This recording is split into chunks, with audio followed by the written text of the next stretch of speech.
Chapter 50. Then Joseph fell on his father's face, and wept over him, and kissed him. And Joseph commanded his servants, the physicians, to embalm his father. So the physicians embalmed Israel.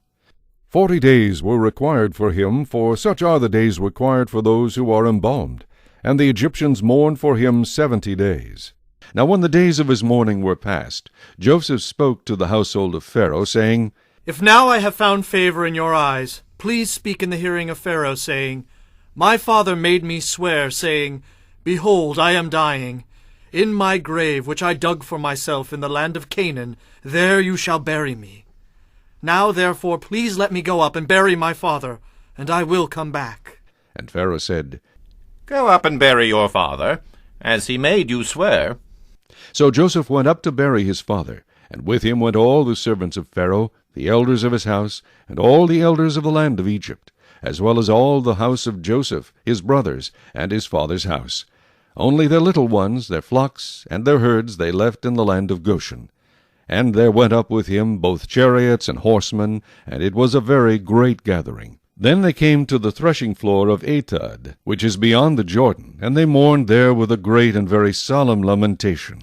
He observed 7 days of mourning for his father. And when the inhabitants of the land, the Canaanites, saw the mourning at the threshing floor of Atad, they said, This is a deep mourning of the Egyptians. Therefore its name was called Abel Mizraim, which is beyond the Jordan. So his sons did for him just as he had commanded them.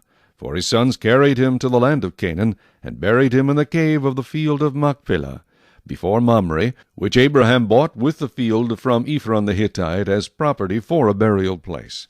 And after he had buried his father, Joseph returned to Egypt, he and his brothers, and all who went up with him to bury his father. When Joseph's brothers saw that their father was dead, they said, Perhaps Joseph will hate us, and may actually repay us for all the evil which we did to him. So they sent messengers to Joseph, saying, Before your father died, he commanded, saying, Thus you shall say to Joseph, I beg you, please forgive the trespass of your brothers and their sin, for they did evil to you. Now, please, forgive the trespass of the servants of the God of your father. And Joseph wept when they spoke to him.